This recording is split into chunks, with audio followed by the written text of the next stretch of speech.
Za to, že jeho kresby rozosmievajú ľudí, získal mnohé prestížne medzinárodné ocenenia. Karikaturista Vladimír Pavlík vytvoril tisíce diel s humornou tematikou. Náš štáb pozval do svojho ateliéru v Novom Meste nad Váhom.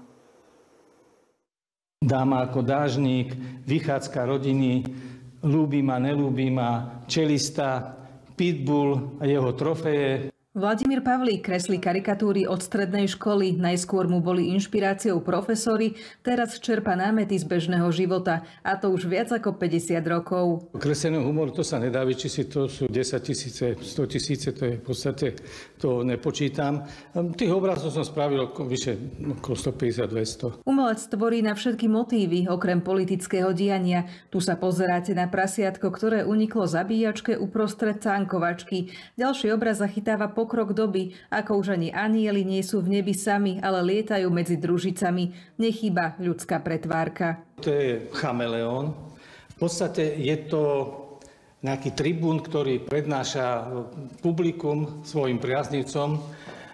Keď odprednášal, tak zdal si dolu masku a potom maskou sa skrýva chameleón. Teraz sa už pozeráte na kresbu vyhotovenú pre súťaž v Portugalsku na tému zdravie. Ja by som doporučil toto kresbovať našim pacientom, starším pánom, vybrať si nejakú peknú dámu, za ktorou sa budú pochodovať, odhodia všetky čakané lieky a tak ďalej a vylieči ich tá nádherná dáma, ten pohľad na tú krásu. Meno nášho karikaturistu má cvenk vo svete. Získal viac ako 100 medzinárodných ocenení, napríklad v Amerike, Japonsku či v Nemecku. Vladimír Pavlík sa píši 2 slovenskými rekordmi. Jeden z nich získal za rýchlosť v kreslení. Za hodinu som nakreslil 54 vtipov. Takže bol to uznaný ako slovenský rekord. To, že je umelec skutočne rýchly, nám predviedol aj pred našou kamerou. Proste dievčatá nosia copy a chlapi si môžu miesto tých brát pekne spraviť copániky na brade.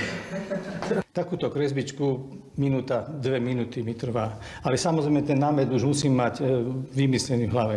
Napriek veselej nálade predsa len niečo umelca zarmucuje. Už len spomína na zlatú éru, bardov ako on ubúda. U tých mladších ako samozrejme tí sa nemajú kde etablovať, pretože noviny nedávajú priestor už kreslenému humoru. I keď je to veľká škoda. V zahraničí tam uverejňujú karikatúry kreslený humor vo veľkom. Vášeň tvoriť však nášho humoristu neopúšťa. Denne namaľuje aj 20 obrázkov. Dominika Kusa, Slovenská televízia.